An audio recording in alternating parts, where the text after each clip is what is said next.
Boom! What is going on, everybody? Welcome back to the latest episode of the Tim King Show. Is always hosted by your boy TK. And today we're just doing a quick show. It is Saturday afternoon. Tonight we got our WWE No Mercy watch along. Tomorrow night we got our AEW Wrestle Dream watch along. So today is just a quick episode. I'm gonna be dropping my week 4 NFL picks. Since we didn't do no Tuesday night tailgate this week, I wasn't able to get on drop the pick. So I'm going to do them right quick, right here on the Tim King Show. And that's right, everybody. Welcome to the Tim King Show.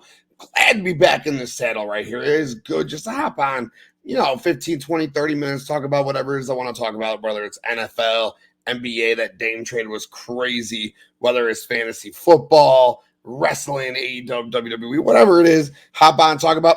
There's going to be some reality TV on here. My wife's going to be hopping on. We're going to be doing some Golden Bachelor soon. So we're going to have a lot of different stuff right here on the Tim King Show. So thank you for tuning in.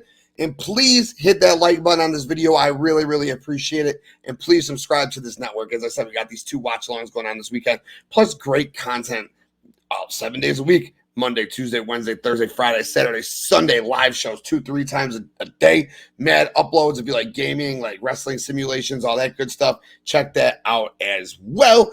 And get up on the website. Put the Fanatics Network into your Google search bar, and you'll find the website, thefanent.com. But you also find our audio. We're on Spreaker, we're on Apple, we're on Spotify, we're on iHeart. So check out the website, your home for sports, wrestling, entertainment, and go and check out our audio as well. But as I said, ladies and gentlemen, I am here for our week 4 picks, my week 4 picks of the NFL season, and the NFL action gets started hot and heavy. And listen, this game tomorrow morning, I am so very excited about. The reason I'm excited about it is the game itself should be fine, sure. But the reason I'm excited about it is this game is being played in Andy's bedroom. Sounds weird, right? But no, if you're a Toy Story fan like I am, you're like, yes, let's go. It's going to be on Disney+. It's going to be played in Andy's bedroom. All the little guys from Toy Story, Woody, Buzz, Rex, Mr. Potato Head, Jesse, Bullseye, all of them are going to be there playing along with the Falcons and Jaguars, and I'm very excited about that. But as far as the game itself goes, Jaguars coming off a loss to the Texans. T-Law, Trevor Lawrence does not look great this year. Falcons are sitting at 2-1 right now. They just came off a loss to Detroit. They didn't look particularly good in that game. I mean, Detroit's out here trouncing people, so not many people are going to look good versus Detroit. But in this game in London, I'm going to take the Jacksonville Jaguars for sure. Falcons moved to 2-2. The Jaguars also moved to 2-2 and get back to their winning ways. I mean, losing to the Chiefs is acceptable. Losing to the Texans, that's a little tough. So give me the Jaguars in London to kick off your mornings. And guys, 8:30 Central Standard Time, this game is kicking off. So be up, be ready. If you're a coffee drinker, you want some beer, whatever it is, get ready for football early tomorrow morning. That's why I love these London games. We get football from like 8 in the morning to 11 p.m. at night. Ooh, let's go, baby. Sign me up for 15 hours of football. Next game, battle of the 0-3 teams. We got the Minnesota Vikings, who are 3-point road favorites against the Carolina Panthers. This game is my lock of the week. The Minnesota Vikings win this game 100%, and they get into the win column. They'll be 1-3 when it's all said and done here. I like them to win like 27-17 in this one. Maybe like 27-10. They might win a little bit more. I like the Vikings big time in this one. Panthers aren't a very good football team. Bryce Young will be playing quarterback for the Panthers this week, not Andy Dalton. Next one we got. This is a goodie. This is going to be a black and blue game in the AFC North. We got the Baltimore Ravens taking on the Cleveland Browns. The Browns are 2-point favorites at home, coming off of just a beatdown of the Tennessee Titans. And then we got the Baltimore Ravens, who are coming off their loss in overtime to the Indianapolis Colts. Browns are 2-point favorites. This is tough for me. Something inside of me wants to take the Browns, but go ahead and give me Lamar Jackson. Give me the Ravens here to move to 3-1, kicking the Browns down to 2-2. And I do that because I had Baltimore making the playoffs when the season started. We're only 4 weeks in, so I'm not going to veer. However, I did say that the Browns were going to be pretty damn good, like a 9-8 team. Just the AFC is so good that they're going to be that fringe, maybe 9-8, maybe 10-17. Who's the 8 seed, the 9 seed, who didn't make the playoffs because the AFC is good. You want the opposite of good. Let's look at bad. Bad. This is bad. The Denver Broncos are 3-point favorites. They traveled my Chicago Bears. Battle of 0-3 teams. This is rough. Broncos had a 70 spot put on them last week against the Dolphins, and the Dolphins could have went for 73 and broke the record. They had over 700 yards of offense put on against them, just crazy. And they're still 3-point favorites against the most dysfunctional team in the NFL, which just happens to be my Chicago Bears. Again, if you listen to the Tim King show last week, I was in Arrowhead last week. It was a great time. Horrible game. I expected it to be the 52-17. I did expect Fields to play a little bit better, though, and he just did not. Things are not clicking. Secondary is non-existent. It's just gone. It's just injured. I don't mean it's like non-existent in the field. I guess it is non-existent on the field. It's just injured. 4 out of 5 of the starting secondary is hurt. The offensive line is just absolutely abysmal.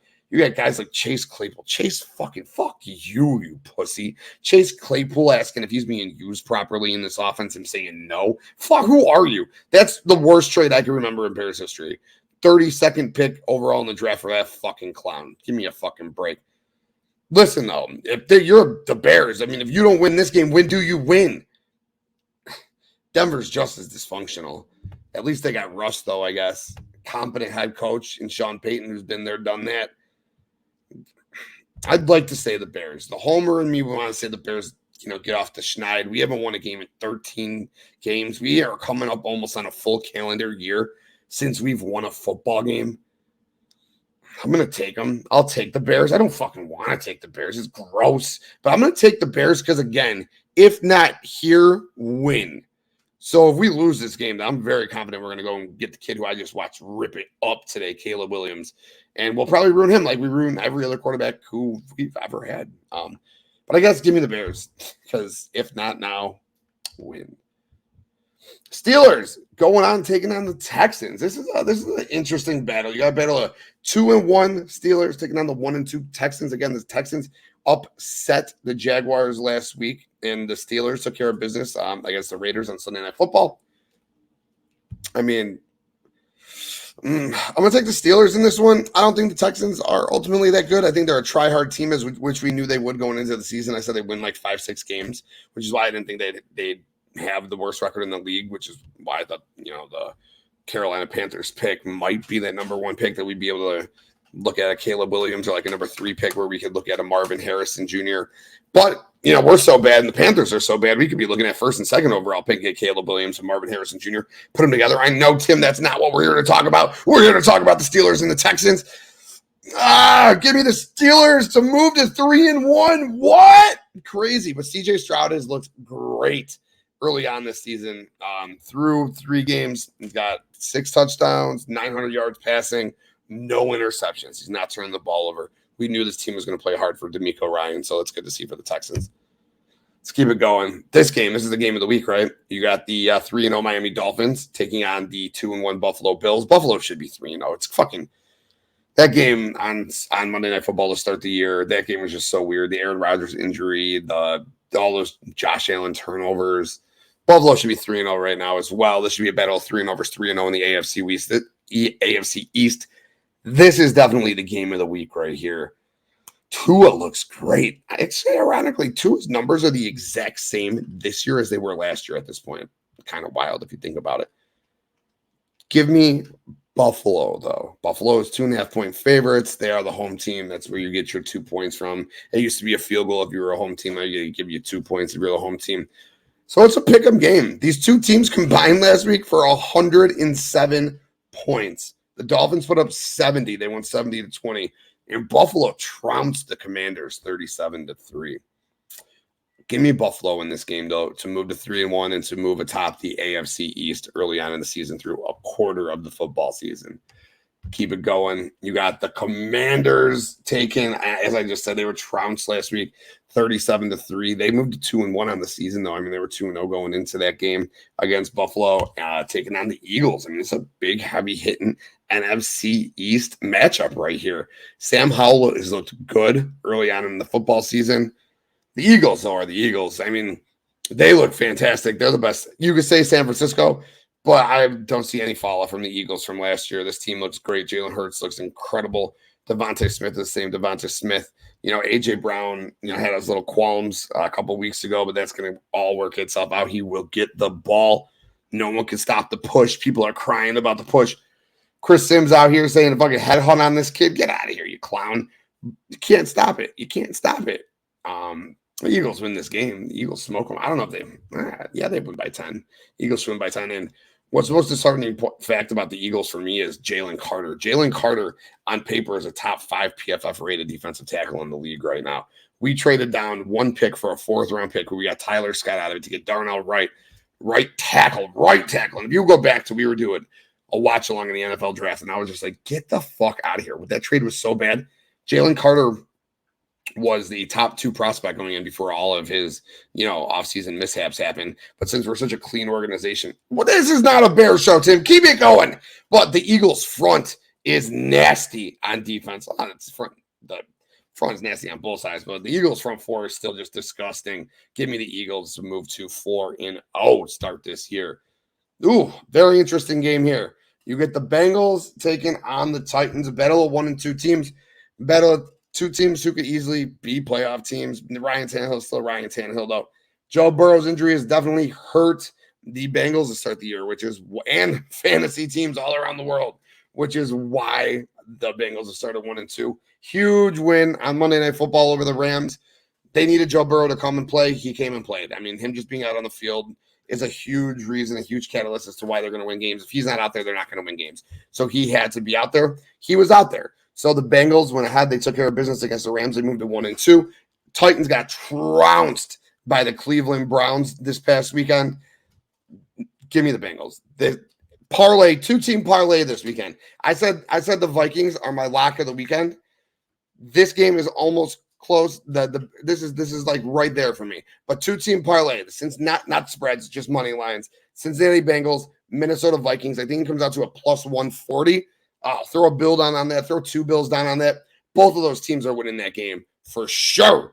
Let's keep it going to a battle of the NFC South. The Tampa Bay Buccaneers against the New Orleans Saints. Both of these teams are 2-1. The Saints could easily be sitting at 3-0 right now if they didn't blow that game against the Green Bay Packers. I mean, they were up 17-0. And Jordan Love led them back to an 18-17 victory. So Saints could easily be sitting here at 3-0. Buccaneers lost to the Eagles this past week. I mean, no shame in that, right? Baker Mayfield's looked pretty decent for them. But this game, to me, I don't really care if Jameis Winston or if Derek Carr plays. If Jameis Winston plays, it's going to be a revenge game, and I think he's going to throw for 350-plus passing yards, probably 2 touchdowns and an interception, but the Saints will win this game. Carr plays the game. Will probably throw for less passing yards, to be honest with you. But I still think the Saints will take care of the game if Carr plays 2017. I like Jameis Winston. I wish he was the quarterback of the Chicago Bears. Anyways, let's keep this train going. We got the LA Rams coming off a loss to the Cincinnati Bengals taking on the Indianapolis Colts in what should be quite an interesting game. The 1 and 2 Rams against the very surprising 2-1 Colts. The Colts are a 0.5-point favorite at home. They get quarterback Anthony Richardson back in this game. This is an intriguing one for me. This one is a legitimate coin flip. I'm going to go ahead and take the Rams here. I'm not sure how Anthony Richardson's going to come back. His first time in the concussion protocol. This kid looked electric before he went down with his injury. Let's see how he comes back. Colts have looked good to start the season. But I'm going to go ahead and take the veterans here. I'm going to take the Rams actually are one of the youngest teams on paper, as wild as that sounds. But I'm still going to go ahead. I'm going to take the crusty old veteran at quarterback, Matthew Stafford, with Sean McVay, and I'm going to take the Rams here to defeat the Colts and bring the Colts to 2-2 and bring the Rams up to 2-2. Keep it going. Keep it going. Battle of AFC West. We got the Raiders taking on the Chargers. Chargers only 4.5-point favorites here, which I thought was kind of surprising. I thought the number would be like 6.5. This is easy peasy for me. Even though Brandon Staley's still one of the worst coaches in the league, I am definitely going to go ahead and take the Chargers here. Chargers sitting at 1 and 2 is kind of embarrassing. I get that they're going to get back to 500 here. I did have Chargers as the 5 seed before the season started. They still might be the 6 seed, 5, 6, 7 seed. The AFC is crazy. I'll say it 100 times till I'm blue in the face. I'm always red in the face. I'll say it till I'm blue in the face that the AFC is just crazy. But the Chargers win this game. There's so much drama going on in Vegas. Everyone wants Josh McDaniels fired. The Bovada has them. As far as head coaches who get fired first, Josh McDaniel is number one. Matt Eberflus listed number two, as he should be. I guess only because Josh McDaniels is here fucking in that clown show that Matt Eberflus is not number one. But with everything with Chandler Jones going on, Devontae Adams just being unhappy, Max Crosby being unhappy, just a fucking shit show of an organization right there. Chargers win this game. I think they win this game relatively easily. I'd play like 7 in this one. I like the Chargers here. Keep it going. We got the Patriots taking on the Cowboys. All right. What the hell happened to the Cowboys last week? We were sitting here like thinking this is the year. The Cowboys are a juggernaut this year for sure. They're gonna go to the conference championship. They might be Super Bowl bound. And then they go all Cowboys on you and they lose by 2 touchdowns to the Cardinals. The Cardinals, the Josh Dobbs-led Cardinals. People talking about Dak getting benched. People want Trey Lance as the starter. Like the Trey Lance era is about to begin in Dallas. Like that's something. Ay. I mean, the Patriots are no good, though. They're 1-2. Mac Jones is still their quarterback. They're not a good football team. Dallas should handle this game pretty easily. Probably a low-scoring game. A couple of good defenses here. Give me Dallas here, like, I don't know, 23-10. That sounds good. Maybe 23-13, something along those lines. Give me Dallas. Give me Dallas. Speaking of those pesky Cardinals, they are fucking pesky. And they had a couple 20-point leads against the Giants a couple of weeks ago. The Giants came back, just trounced them in the second half, but they look great in the first half. They look good against Dallas last week. They are 14-point dogs against the San Francisco 49ers, who look like fucking world beaters right now. They are, the favorites win the NFC to a lot of people. Again, I said earlier, I still think it's the Eagles. But the Cardinals, 1-2 Cardinals, going to take on the 3-0 49ers. 49ers, 14-point favorites. And, I just see this. This is one of those games where the Cardinals, like, they brought down to life. Like, they're not that scrappy, resilient Cardinals team. Like, this team just gets handed a fucking beating. And I mean, like, a 42-13, 42-17, something like that. Like, just a fucking beat down. And I'm talking about, like, those points are late points, too. If they get any of those points. Like, they just beat this team down, and they move to 4-0. We got the Kansas City Chiefs, 8.5-point favorites, taking on the Zach Wilson-led New York Jets. Jets have that one win. They beat Buffalo, as I mentioned earlier, on Monday Night Football to start the season. They've just looked like piddly dick shit since then. Chiefs are the Chiefs. They took care of business against the Jags a couple of weeks ago. They rolled house against the Bears, as we knew they would. I mean, it's the best team in the league, taking on the worst team in the league. And what was going to happen? Exactly what we thought was going to happen. 34-0 at halftime. My God. Chiefs are the Chiefs. Chiefs rolled the Jets just like they rolled the Bears last week. They might not have as easy of a time doing it, though, because the Jets' defense is far superior than that of the Chicago Bears. But Chiefs win this game easily. The last game, Monday Night Football, the Seattle Seahawks take on the New York Giants, rematch of playoff teams last year in the NFC. Seahawks are 1.5-point favorites on the road against the Giants. This is a coin flip matchup, but I'm going to take the Giants. I like Brian Daboll here. Maybe it's just because I like Brian Daboll here is why I'm going to take the Giants. I just got a lot of faith in Brian Daboll. That's my guy. So I'm going to take the Giants here to win Monday Night Football and close out week 4 of this season. And that's it. I can't wait for week 4. Obviously, we had kicked off week 4 was Thursday night. I would have taken the Lions over the Packers. I got it on paper. And I'll never take the fucking Packers. Fuck Green Bay. Always. And that was nice to see Detroit put a beating on them, even though I'm not particularly fond of Detroit. I'm never going to hate on Meat Campbell because I would run my head through a fucking wall for Meat Campbell. Who wouldn't? But I hope you all enjoy watching week 4 of the football season. Get that red zone going. Get your local game going. Whatever it is, just enjoy football, fantasy football. Enjoy your fantasy football weekend. I got a shitload of lineups instead. I'm going to go ahead and get on those. I just got like that feeling in my stomach. It's not going to be a good week this week. I don't know why I just got that feeling, but I do. I hope it is, but I don't. I wish you guys the best of luck in all of your fantasy football matchups. And again, I hope you enjoy football this weekend. Thank you all so very much for tuning in. I appreciate it greatly. Please go ahead and hit that like button for me on this video. I would greatly appreciate it. And hit that subscribe button to see this show and other great shows on this network. Check out the website, thefanent.com, for all your sports, wrestling, and entertainment needs. And until next time, your boy, TK. Boom.